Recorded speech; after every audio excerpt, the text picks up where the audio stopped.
High, Eid মোবারক সবাইকে। আসসালামু আলাইকুম। কেমন আছেন আপনারা? আশা করি ভালো আছেন। আই হোপ আমিও খুব ভালো আছি। আরেকটা ছোট্ট ব্লগ নিয়ে চলে আসছি। এই যে দেখেন, তো আমরা কিন্তু রাতে ঢাকায় চলে আসছি। সেটা আপনাদের সাথে বলবো না, সেটা কি হয়? এই যে সবসময় তো শ্বশুরবাড়ি থেকে ভিডিও আপলোড করেছি, সেটা আপনারা দেখেছেন, বলেছি। তো আমরা ঢাকায় আসছি, সেটা আপনাদের সাথে বলবো না, এটা তো হয় না। তো আপনাদের সাথে ভিডিও শুরুতেই বলে দিচ্ছিলাম যে আমি ঢাকায় চলে আসছি।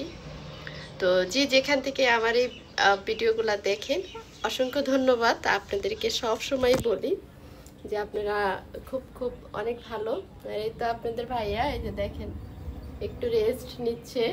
আর গরম তো প্রচুর গরম। তো চলেন আজকের ভিডিওটাকে নিয়ে সাজিয়েছি, সেটাই শেয়ার করব।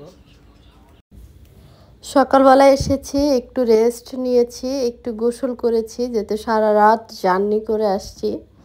তো আমাকে দেখে তো নাসুর বান্দা আমার মিনি ময়না, এই যে দেখেন আমি ডিম ছুলাচ্ছিলাম, সে আমার পাশে বসে থাকবে।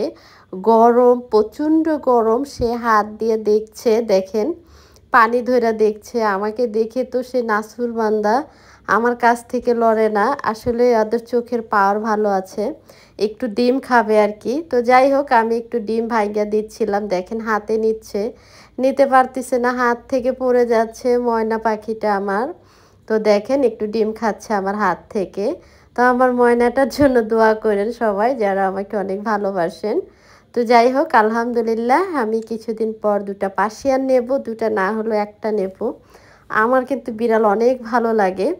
আর এই তো বাসায় আসতে না আসতে তো দেখতেছি ভাইয়ের পার্সেল চলে আসছে। এই যে দেখেন তার বক্স চলে আসছে, সেট আপ, এটা তো আপনারা দেখতেছেন আমার কম্পিউটার, তার সেট আপটা চলে আসছে। সে এখান দিয়ে সেটিং করতেছিল। তো আমি ভাবলাম আপনাদের সাথে একটু ছোটো ভাইয়ের যে সেট আপটা একটু দেখিয়ে দেই, মানে এটা আমারও কাজে লাগে যখন আমি এডিটিংয়ে বসি। তো এই আর কি, দেখেন ভাই কি সুন্দর করে সেট আপটা রেডি করেছে। তা সে একটা সাউন্ড বক্স নিয়েছে এটার সাথে। আসলে কি জানেন, মনে যদি একটু ভালো একটা ফিল থাকে তাহলে কিন্তু সারাটা দিন ভালো যায়।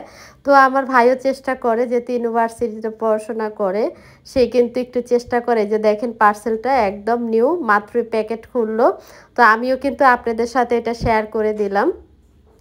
এখন তো ঢাকায় আসছি, তো ঢাকায় এসেছি, এখন ঢাকার ব্লগগুলোই আপনাদের সাথে শেয়ার করব। আর যেতে আমি কিছুদিন আপনারা জানেন হাসপাতালে গিয়েছিলাম। তো সেখান থেকে ডক্টর বলেছে যে আমাকে অ্যাডমিট হতে হবে। তো আমার বড় ভাইয়ের সাথে বুঝেছে, তো আমার বড় ভাই বলেছে আপনাদের ভাইয়া, তারা দুজনে কথা বলেছে যে না, আমার বোনকে আমি সিলেটে কখনো অ্যাডমিট করতে দেব না, যেতে আমার দেখার দরকার আছে, তুমি ঢাকায় নিয়ে আসো। তখন আমার হাজব্যান্ড ঢাকায় নিয়ে আসছে, এখন আমি দেখি মেডিকেল চুজ করে ওখানে অ্যাডমিট হব, তোমাদের সাথে শেয়ার করব। তো যাই হোক, যদি আমি মেডিকেলে ভর্তি থাকি তো তোমরা কিন্তু আমাকে ভুলে যেও না, আমার ভিডিওগুলো দেখো। আমি কয়েকদিন পরে চলে আসব, তোমাদের দোয়ায় তোমাদের ভালোবাসায়, এই আর কি। তো দেখো আজকে কিন্তু বেশি বড় করছি না, একদম ছোট করে। তো কিছু ডাল ছিল, একদম খাওয়া হচ্ছে না, কিচ্ছু না, একটু রোদ ছিল। তো ভাবলাম একটু রোদে দিয়ে দেই। তো বারান্দাতে এসে একটু দিয়ে দিলাম, একটু গরম হোক।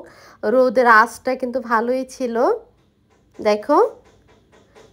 তো যাই হোক, আমার সেই ছোট্ট ঘরটা দেখো, অনেক দিন ঘর বন্ধ ছিল। আমার ঘরে কেউ এসে ঘুমাইতো না, ঘুম আসতো না নাকি কারো, ভাইদেরও হতো না, ছোট বোনেরও হতো না।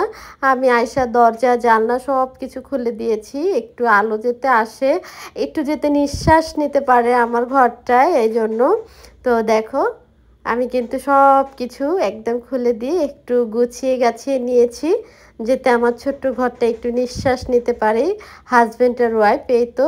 আর আমার মিনি ময়নাটাও চলে আসছে, দেখো কি সুন্দর মাজা ঢুলায় ঢুলায় যাচ্ছে, আমার কাছে খুব ভালো লাগতেছিল। তো যাই হোক, আজকের ব্লগটা বেশি বড় করব না। তোমাদের ভাইয়া আজকে দেখো কি রান্না করতে চলে আসছে। তো আমি বলছি যে তুমি কি রান্না করবে, তো বলতেছে যে তুমি দেখো আমি কি রান্না করি, দেখো টুনা ফিশ রান্না করবে। এগুলা কিন্তু দেশের বাইরে থেকে নিয়ে আসা হয়েছিল, ফ্রিজে ছিল। আমি শ্বশুরবাড়িতে ছিলাম এতদিন, কিন্তু ফ্রিজে ছিল ডিপে, ডিপে রেখে দিয়েছিল। এগুলা কিন্তু নষ্ট হয় না, ফ্রিজিং থাকলে কিছু হয় না। এটা হচ্ছে ফ্রিজিং মাছ।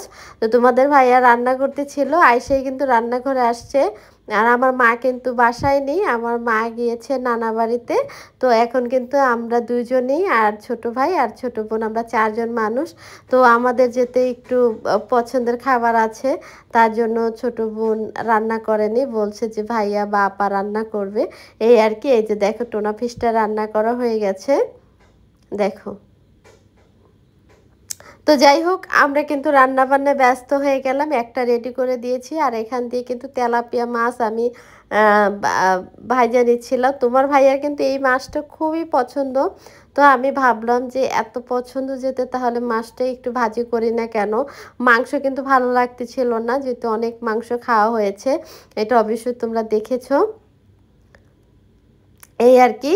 তো ভালো থাকো, সুস্থ থাকো, নেক্সট ভিডিও